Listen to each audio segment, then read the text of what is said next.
এক প্রবাসী বড় ভাই আপনার এর আগের প্রতিবেদন দেখা উনি একটা খামার অনেকদিন আগেই করছে, তবে অল্প কিছু মাল সংগ্রহ করছে, 2-5 পিস মনে সংগ্রহ করছে, আমি সঠিক দেখাইছে এরকমই একটা আইডিয়া। তো ওই বড় ভাই আমাকে বললো যে আমি 100 পিস মাল নিতে চাই তোমার কাছ থেকে। তো আমি ওনার সব কিছু ডিটেলস জানার পরে ওই বড় ভাইকে আমি পরামর্শ দিলাম, ভাই আপনি শুরু করতেছেন, আপনি এত বড় পরিসরে আর সব দামি মাল দিয়ে শুরু করতে চাইতেছেন। তো ওনার সাথে অনেক কথাবার্তা বলে আমি বললাম যে বড় ভাই আপনি 20 পিস ক্রস বিট নিয়ে শুরু করেন, অভিজ্ঞতাটা আগে অর্জন করেন। আসলে আমি যদি চাইতাম ওই বড় ভাই 100 পিস মাল দিতে পারতাম, দিলে আমার অবশ্য ভালো টাকা আসতো, কিন্তু আমি তো সেটা যাইনি। আমি চাইতেছি যে বড় ভাই আসলে বিষয়টা বুঝুক। আসসালামু আলাইকুম সুপ্রিয় দর্শক, রাখাল বন্ধু চ্যানেলের নিয়মিত নতুন আরেকটি পর্বে আপনাকে স্বাগত জানাচ্ছি। দর্শক, ঘুরতে ঘুরতে আজ আমরা চলে এসেছি নাটোর জেলার হয়বতপুর সুলতানপুর গ্রামের চান ভাইয়ের ছাগলের খামারে। দর্শক, চান ভাই এখানে দীর্ঘদিন ধরে পালন করছেন ক্রস জাতের ছাগল। আজকে আমরা চান ভাইয়ের তোতাপুরি, হরিয়ানা, যমুনাপাড়ি, বোয়ার জাতের ক্রস ছাগলগুলো দেখব, আপনাদের দেখাবো। যারা ছাগলের খামার করতে যাচ্ছেন, কোন জাতের ছাগল কালেকশন করবেন, কোথা থেকে কিভাবে কালেকশন করবেন, এই ছাগলগুলো চান ভাই কীভাবে বিক্রি করছেন, বিভিন্ন গুরুত্বপূর্ণ বিষয়গুলোই চান ভাইয়ের কাছ থেকে আজকে আমরা জানার চেষ্টা করব। আশা করছি ততক্ষণ পর্যন্ত আমাদের সঙ্গে থাকবেন। আজকের প্রতিবেদনের পুরো সময় জুড়ে থাকছি আমি মোহাম্মদ ফরহাদ হোসেন, আর ক্যামেরায় থাকছে আরিফুল ইসলাম আরিফ। তাহলে দর্শক চলুন আর দেরি না করে শুরু করা যাক। যারা এই ভিডিওটি দেখছেন এখন পর্যন্ত সাবস্ক্রাইব করেননি, দয়া করে সাবস্ক্রাইবটা করে নিন। আর যারা করেছেন তাদের প্রতি রইল অন্তরের অন্তঃস্থল থেকে দোয়া এবং ভালোবাসা। আসসালামু আলাইকুম। ওয়ালাইকুম আসসালাম। চান ভাই ভালো আছেন আপনি? আলহামদুলিল্লাহ ভালো আছি। আলহামদুলিল্লাহ আমরা ভালো আছি। আসলে এই যে ছাগল পালন করছেন সবগুলোই ক্রস জাতের ছাগল, তো আমরা অনেকেই কিন্তু খামার করছি, বিশেষ করে ক্রস জাতের ছাগলগুলোকে সেক্ষেত্রে বেছে নিচ্ছি, রোগ ব্যাধি কম, সেই ক্ষেত্রে সুস্থ থাকছে দীর্ঘ সময়, এবং সব ধরনের খাবারই কিন্তু ক্রস জাতের ছাগলগুলো খায়। হ্যাঁ, ক্রস জাতের সব ধরনের খাবারই খায়। হ্যাঁ, সব ধরনের খাবারগুলো খাওয়ানো যাচ্ছে।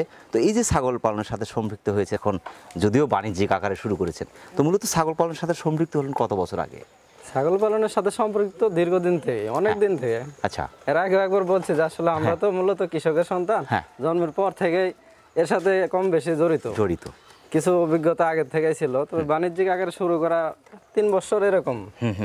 যেহেতু আপনার অভিজ্ঞতা আছে, সেই আলোকে কিন্তু আমি আরেকটা বিষয় এখানে ক্লিয়ার হচ্ছি যে যখন যে ছাগলটির সমস্যা হচ্ছে আপনি কিন্তু সেই সিমটমই বুঝতে পারছেন, যে এটা ঠান্ডা লেগেছে, এটা পেটের সমস্যা, এটা জ্বর, এটা কিন্তু বুঝতে পারছেন। হ্যাঁ, এই অভিজ্ঞতাটা প্রত্যেকেরই থাকা দরকার, না থাকলে দেখা যায় আসলে 30 টাকা প্যারাসিটামল 300 টাকা লাগতেছে। কিভাবে লাগতেছে? একজন ডাক্তার যখন দূর থেকে আসতেছে তার একটা পারিশ্রমিকের ব্যাপার স্যাপার আছে।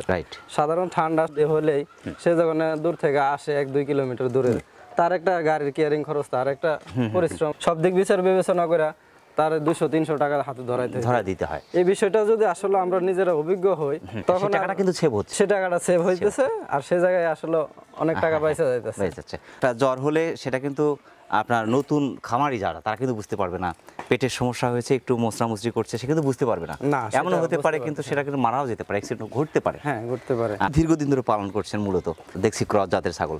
মূলত এই ছাগলগুলো কি ধরনের খাবারগুলো খায়? এই ছাগলগুলা মূলত আমি দিতেছি গমের ভুসি, অ্যাঙ্কারের ভুসি, পাশাপাশি খড়। আচ্ছা, এই তিনটা একসাথে মিক্সড করে, আর সাথে একটু লবণ, একটু চিটাগুড় দিতে পারলে ভালো খায়। আচ্ছা, তারপরে পাশাপাশি বিকাল টাইমে আমি দিচ্ছি লিপিয়ার ঘাস, যেটা 1 বিঘা জমি আমার ঘাস করা আছে, সেই ঘাসটা আর কি দিতেছি। সেই ঘাসটা দিচ্ছেন শুধু বিকেল টাইমে? আর সকালে থেকে দানাদার খাবার? সকালবেলা দানাদার খাবার সাথে যে আপনার খড়, যেটা খড় খাওয়াচ্ছেন, এই খড়টা কি আপনার ভাঙা নিয়ে এসে দিচ্ছেন? হ্যাঁ, ভাঙা নিতে হয়, একদম ভুসির আকারে ছোট ছোট করে, জিরো সাইজে। হ্যাঁ, এটা দিচ্ছেন হচ্ছে আপনার সকালে একবার, দুপুরে একবার? না, শুধু সকালবেলা একবার দেই, ওইটা ঘন্টা 2 খায়, এই টাইম চলে। আচ্ছা, দুপুরবেলা পানি দিতেছি, লবণ পানি, একটু ভুসি দিয়া দুপুরবেলা একটু পানি দেই, দেখে ঘন্টা খানেক পর আবার যে ঘাসটা, এই ঘাসটা একটু ওভার দিয়ে দিলেই এটা বেলা আসর পর্যন্ত খাইতে পারে। আর পানি খাবার সাথে লবণ পানি আর হালকা চিটাগুড়? লবণ পানি, হালকা চিটাগুড়, পাশে গমের ভুসিও দেওয়া লাগে। আচ্ছা, এইটা দিচ্ছেন হচ্ছে সকালে দানাদার খাবার সাথে? না, পানির সাথেও হালকা দিতে হইতেছে আর কি। যদি আপনার এর সাথে খোলটা দেওয়া হয়, যেমন সরিষার খোল, খোলটা কি দেওয়া যাবে? হ্যাঁ, খোল দেওয়া যাবে, অল্প পরিমাণে। সেটা আপনার, আমি যদি 10টা ছাগলের একটা হিসাব করতে চাই, যে 10টা ছাগলের পিছনে আপনার কতটুকু খোল হলে ভালো হয়? 10টা ছাগলে 200 গ্রাম খোল হলে আনাপ। 200 গ্রাম খোল হলে আনাপ? 200 গ্রাম। অতিরিক্ত দেওয়া ঠিক হবে না? না, তাতে দেখা যায় যে পাতলা পায়খানা হইতে পারে। 200 গ্রাম হলে যথেষ্ট আমার অভিজ্ঞতা থেকে বলতেছি। আর একটা বিষয় যে আপনার চিটাগুড়টা কতটুকু পরিমাণে দিচ্ছেন? 10টা আমি যদি ছাগলের 10টা 200 গ্রাম 250 গ্রাম এরকম দিলেই 200-250 গ্রাম, মানে অল্প পরিমাণে, যাতে বেশি দিলে অসুবিধা নাই, 300-400 গ্রাম দিলেও মনে হয় সমস্যা হবে না। আর আপনার চিটাগুড় খাওয়ানোর উপকারিতা কি এদের? চিটাগুড়টা দিলে আর কি খাবারটা ভালো খায়, এটা হজমের ভালো হয়। চিটাগুড়টা অনেক ধরনের উপকার এবং অনেকটা রুচিবর্ধক বলা যায়, ওদের রুচিটা ভালো থাকে। আর এমনিতে পাতা খাওয়াচ্ছেন, আমরা কিছুক্ষণ আগে দেখলাম পাতা খাওয়াচ্ছেন, এটা কি ধরনের পাতা খাওয়ালেন? বরকি সবচাইতে ভালো খায় কাঁঠাল পাতাটা। আচ্ছা, এটা পুষ্টিগুণ অনেক বেশি। হ্যাঁ, যদি কাঁঠাল পাতা কেউ দিতে পারে, আমি মনে করি অন্য যদি কোনো খাবারও না দেয় তাও মনে হয় যে সুস্থ থাকবে, ভালো থাকবে। কিন্তু আসলে আমরা কাঁঠাল পাতা তো পর্যাপ্ত পরিমাণ পাই না, আসলে সেক্ষেত্রে আমরা অন্য কিছু আর কি চেষ্টা করতেছি ব্যতিক্রম হিসাবে। আপনি দিয়েছেন জগডুমুরের পাতা। হ্যাঁ, জগডুমুরের পাতা দিয়েছেন, তো যথেষ্ট খেয়েছে এবং সব পাতা খেয়ে কিন্তু এখন শুধু গাছের ডালগুলো এবং কচি যে ডালগুলো আছে সেগুলো কিন্তু খেয়ে ফেলছে অলরেডি। আর কোন কোন গাছের পাতাগুলো এদেরকে খাওয়ানো যায়? বরকি প্রায় সব পাতাই খায়। আচ্ছা, একমাত্র কচু পাতা বাদে আমার মনে হয় যে সব পাতাই কম বেশি খায়। বাংলাদেশে অনেক নিচু এলাকা আছে যেখানে বন্যার পানিতে কিন্তু আপনার চারণ ভূমিগুলো সবই তলিয়ে যায়, তো সেই সময় কিন্তু আপনার পাতা ছাড়া কিন্তু বিকল্প পদ আমি দেখছি না আর কি। পাতা অথবা ধানের খড়, এই জাতীয় খাবার, দানাদার খাবার এবং খড় এবং পাতা, এই জিনিসগুলো কিন্তু বেশি খাওয়াতে হবে সেই সময়। ওই সময়ের লেগে সবচেয়ে ভালো যেটা গমের ভুসি আর হইতেছে খড় যেটা বলি আমরা, এটুকা দিয়ে আর কি চালানো যাবে। অ্যাঙ্কারের ভুসি, গমের ভুসি, পাশে ধানের খড় যেটা, এটা তো সব জায়গাতেই পাওয়া যায়। এটা যদি ভুসির আকারে কাটা নেয় তাহলে আর মনে হয় না যে সমস্যা সাময়িক কিছুদিন চালানো সম্ভব। মেজর রোগ কোনগুলো চোখে পড়ে? ঠান্ডাটাই সবচাইতে বেশি, ঠান্ডাটাই মারাত্মক হিসেবে ধরা চলে। সেই ক্ষেত্রে আপনার সবগুলো তো ভ্যাকসিন সবসময় করাই থাকছে? হ্যাঁ, ভ্যাকসিনটা নিয়মিত করা লাগে। আর আমাদের এই জায়গায় সমস্যা হয় না, আমাদের পাশে নাটোর সদর থেকে পানি সম্পদ অধিদপ্তরে ওনারা নিয়মিত ওই ভ্যাকসিনগুলো যাইলেই দেয়।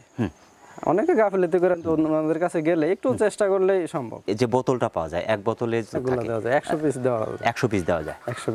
100 পিস যদি কেউ কিনেও দেয়, যদি একটা বোতল কিনলো, সে সবগুলো তার খামারে যতগুলো আছে সবগুলো দিতে পারলো। আর এই ভ্যাকসিনটা কয় মাস পর পর দিতে হয়? ভ্যাকসিনটা 3 মাস। 3 মাস পর। 3 মাসের আগে দেওয়াই যাবে না, একবার দেওয়ার পরে কমপক্ষে 3 মাস পার হইতে হবে। একটা সময় কিন্তু 6 মাস পর পর আসলে ভ্যাকসিনটা দেওয়া হতো। হ্যাঁ, বলতেছি একবার দেওয়ার 3 মাসের ভিতর আর দেওয়া যাবে না।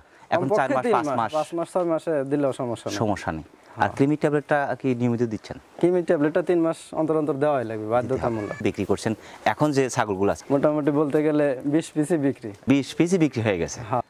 এই ছাগলটা কিন্তু অনেক সুন্দর ছাগল। 17 তারিখে এটা আশা করি বাচ্চা দিবে, সামনে 17 তারিখে। এর বাচ্চা কয়টা করে হচ্ছে এটা? এটা 2টা বাচ্চা হবে। 2টা বাচ্চা। এটা তো আপনার ক্রস জাতের ছাগলের কোন জাতের? তোতার ক্রস হলো ভালো কোয়ালিটি, অনেক ভালো কোয়ালিটি। এটা 100 তোতা না, তবে তোতার ক্রস হলো অনেক হাই কোয়ালিটির। এবং বাচ্চাগুলো মনে হয় বড় হচ্ছে। প্রথমবার বাচ্চা দিবেন আর দ্বিতীয়বার? না, এর আগে বাচ্চা দিছে আমার এই জায়গায় একবার। বাচ্চাগুলো পাঠা ছিল? একটা পাঠা ছিল, একটা পাটির বাচ্চা ছিল। অনেক জায়গা থেকে লোকজন এই জায়গায় আইসা দেখা যায় যে অনেক প্রতারকের খপ্পরে পড়ে, তারা সঠিক ভাবে কিনতে পারে না। একজনকে বিশ্বাস করলো, সে বিশ্বাসের মর্যাদা সে রাখে না। আমাদের আসলে আমরা মুখে যা বলি অন্তরে তা না। এক ভাই যখন এসে বিশ্বাস করে আমাকে বললো, তখন আমি সেই সুযোগটা নিই। এরকম বহুত লোক আছে যারা আর কি এই সুযোগটা নিয়ে অনেকটাই প্রতারিত করতেছে, কিন্তু সে লোকগুলা পরে হয়তো বুঝতে পারলে আসলে করার কিছু থাকে না। সেদিক চিন্তা ভাবনা নিয়ে কিছু লোক আসে আমার কাছে, যারা আর কি 2টা 4টা 5টা 10টা নিতে চাই। আমি চেষ্টা করি তাদেরকে আর কি দেওয়ার জন্য। এখন কিছু বাচ্চা আছে আপনার কাছে ছোট ছোট সাইজের, এগুলো বয়স কতদিন চলছে? এগুলো 3 মাসের নাই, আমার কাছে 6 মাস 7 মাস এরকম। এক প্রবাসী বড় ভাই এরকমই আপনার আগের প্রতিবেদন দেখা উনি আমাকে অনেক বিশ্বাস করছে, বিশেষ করে বলতেছে যে ছোট ভাই তোমার কাছ থেকে কিছু ছাগল নিতে চাই। তা আমার যে প্রেগনেন্ট গুলা ছিল, তো প্রেগনেন্ট গুলা তো ভিডিও দেওয়ার 1 সপ্তাহ পরে বিক্রি হয়ে গেল। যখন বিক্রি হয়ে গেল, তখন ওই ভাই বলতেছে যে ছোট ভাই তুমি আমাকে কিছু সংগ্রহ করে দাও। আমি আসলে বাইরে থাকি, আমি চাইলেও তো পারতেছি না। তোমার কথাবার্তায় সবকিছুতে আমার অনেক ভালো লাগছে। বড় ভাইয়ের কথাই আর কি আমি এই মালগুলা সংগ্রহ করছি। কয়েকটা মাল সংগ্রহ করেছেন এর মধ্যে? মোটামুটি 20 পিসের মতো। তো ওই বড় ভাই আমাকে অনেক বেশি বিশ্বাস করছে, এমন বিশ্বাস করছে যে ভাই আমার সাথে দাম দরও বলে না।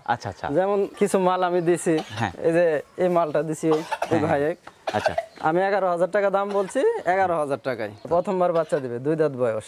2 দাঁত বয়স। এখন যেগুলো দেখছি সবগুলো 1 দাঁত 2 দাঁত বয়স, 2 দাঁত 4 দাঁত, সর্বোচ্চ 4 দাঁত বয়সে আছে। এগুলো তো কোনো দাঁতা নাই না? এটা দাঁতা না, এটা দাঁতে নাই, তবে দাঁতবে আর কি, দাঁতার সময় হয়ে আসছে।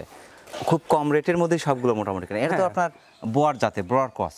হ্যাঁ, বয়ারের ক্রস দিছি বড় ভাই। বড় ভাই 2টা ভিডিওর মধ্যে অনেকে দেখছেন যে ভিডিওর মধ্যে বয়ারের আসলে কি রকম দাম।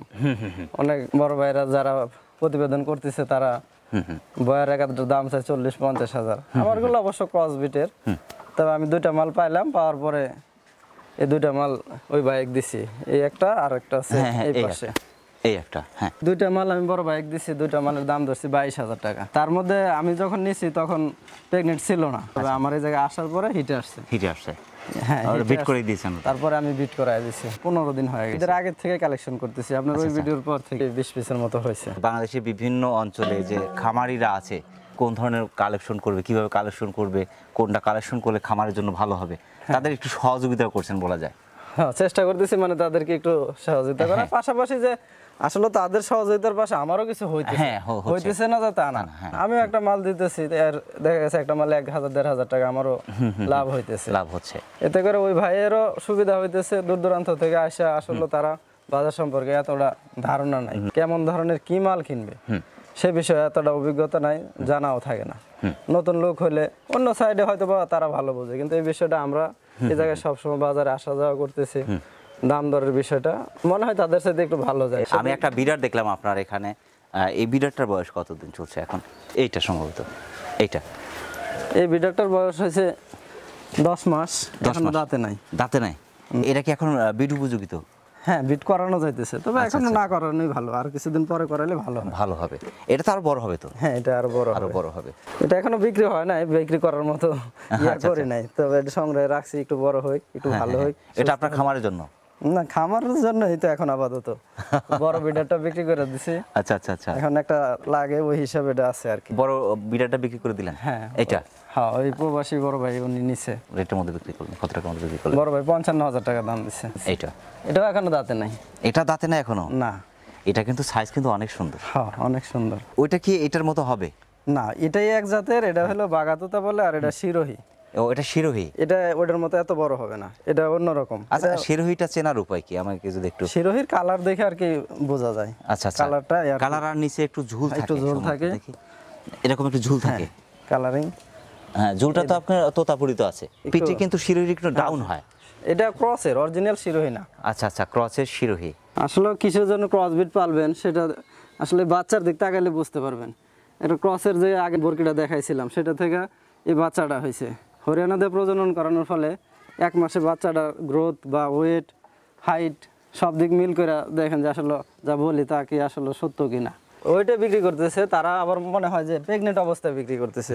এই বরকিটার এখন লাইভ ওয়েট যদি 36 কেজি হয়, প্রেগনেন্ট অবস্থায় এটার ওয়েট আসবে 55 কেজি। আচ্ছা, এটা আসলে আমরা প্র্যাকটিক্যালি প্রমাণ। এটা যখন প্রেগনেন্ট হয়ে যায় তখন তার ওয়েট অনেক বাইরে যায়। বাইরে যাওয়ার কারণে যখন আমরা লাইভ ওয়েটে বিক্রি করছি সেটা অনেক লাভবান। তার মানে পিছেই আপনার পড়তায়? হ্যাঁ, পিছে পড়তায়। কিন্তু আবার যখন একটা কোয়ালিটিফুল বাচ্চা, এই যে বাচ্চাটা আমি বিক্রি করছি, এক বড় ভাইয়ের কাছে বিক্রি করছি 14,000 টাকা দাম। এটা কিন্তু এটা তো অনেক ভালো কোয়ালিটি। যদি আপনি ওয়েটে যান তাহলে তো আসলে দামের সাথে মিলবে না। এটা কয় কেজি ওয়েট আসবে? সর্বোচ্চ 14 কেজি, 15 কেজি না 20 কেজি। তাহলে এটার দাম ধরছি 15,000 টাকা। তাহলে এর তো অনেক কম বাড়া হয়ে যাইতেছে। আসলে বিষয়টা বুঝতে হবে। নতুন উদ্যোক্তা খামার সেক্টর, বিশেষ করে আপনার এই ছাগল পালন সেক্টরে আসতে চাচ্ছে, অনেকেই কিন্তু বুঝে উঠতে পারছে না আসলে কোনটা দিয়ে শুরু করলে ভালো হয়। আসলে যারা বাণিজ্যিকভাবে শুরু করতে চাইতেছে তারা অল্প পরিসরে 2 দাঁত 4 দাঁত বয়সী যেগুলো একবার বাচ্চা দিছে এই কোয়ালিটির, আসলে যদি ওনারা বুঝে কিনতে পারে তাহলে ভালো, সবচেয়ে ভালো। আর যদি না বুঝে, আসলে যারা বুঝে তাদের শরণাপন্ন হতে হবে, তাদের সহযোগিতা দিতে হবে। হ্যাঁ, একটু সহযোগিতা নিয়ে একটু ভালো কোয়ালিটির মাল যদি সংগ্রহ করতে পারে তাহলে লাভবান হওয়া সম্ভব। সেই ক্ষেত্রে কি আপনার অরিজিনাল না ক্রসবিট না আমাদের ব্ল্যাক বেঙ্গল? নতুন অবস্থায় শুরু করলে হাই কোয়ালিটি নেওয়াটাই ভালো, উত্তম। ক্রসবিটের সুবিধাগুলো কি? ক্রসবিটটা দেখা যায় যে আমি যখন একটা ক্রসের ভালো মানের একটা বরকি নিলাম 14, 15, 16,000 টাকা দিয়া, এই বরকিটা দিয়ে যখন আমি একটা ভালো একটা পাঠা দিয়ে প্রজনন করাই, তাতে অনেক সময় দেখা যায় যে 70-80% চলে আসছে ভালো কোয়ালিটি। সেই বাচ্চাটা অনেক দামে বিক্রি করা যায়। বিক্রি করার জন্য সেটা কিন্তু হাইট ওয়েট অনেক বড় হচ্ছে, অনেক ভালো হইতেছে।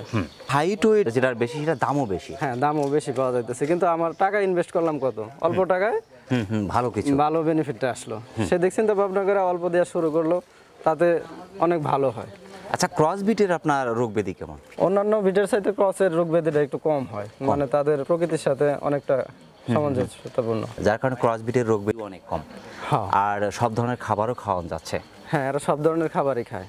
আচ্ছা, শীতকালে কিন্তু ছাগলের একটা সমস্যা সময় সেই সময় বাচ্চা হলে কিন্তু বাঁচানো যায় না, সেই সময় কি ধরনের পদক্ষেপগুলো নিচ্ছেন? না, শীতকালে সমস্যা তো একটু হয়, সেই জন্য আগে একটা বোর্ডিং ঘরের প্রয়োজন। বোর্ডিং ঘর না থাকে আপনি সেই আবহাওয়া তৈরি করেন। আপনি যে রুমে থাকেন সেই রুমের মধ্যে যে আবহাওয়ার নিয়ন্ত্রণ আছে বাল্ব টাল্ব দিয়া, কিংবা আমরা কি করি খাঁচা দিয়া এটার উপর একটা বাল্ব দিয়া রাখতেছি, এতে আবহাওয়াটা অনেক নিয়ন্ত্রণ চলে আসতেছে।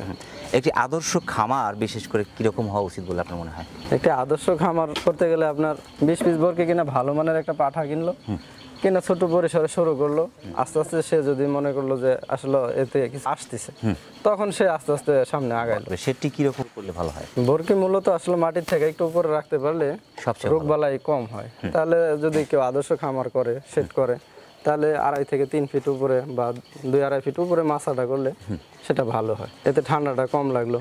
যেহেতু আপনার ওদের পেচ্ছাপ পায়খানা থেকে অ্যামোনিয়া গ্যাস তৈরি হইতেছে, আপনার 3 ফিট বা 2.5 ফিট যদি হাইট করে, সেক্ষেত্রে অ্যামোনিয়া গ্যাসটা বাতাসে কিন্তু চলে যেতে পারছে, ওদের নাকে মুখ লাগবে না, লাগতেছে, এবং ঠান্ডা থেকে অনেকটাই নিরাপদে থাকছে। হ্যাঁ, আর ওদের যে ঘরটা, বিশেষ করে উত্তর দিকের যে বাতাস, বিশেষ করে শীতকালে যে বাতাসটা, উত্তর দিকের বাতাসটা কিন্তু বেশি। হ্যাঁ, উত্তর দিকের বাতাসটা যেন না ঢুকতে পারে খামারের ভেতরে, চেষ্টা করতে হবে, ওইরকম আর কি খেয়াল রাখতে হবে। সারা বছর যেন খামারের ভিতরে বাতাসটা থাকে বা লাগতে পারে, এমন একটা জায়গা করলে ভালো হয়, পর্যাপ্ত পরিমাণ বাতাস পায়, সেদিকে একটু নজর রাখতে হবে। এখন আমি এমন একটা জায়গায় খামার করলাম, আমার উত্তরে বা দক্ষিণে 2টা জায়গায় আটকানো, কোনোভাবে বাতাস ঢোকার মতো পথ নেই, এবং এমনও হতে পারে যে 4 দিকেই আটকানো, কোনো বাতাস সেখানে ঢুকতেই পারছে না।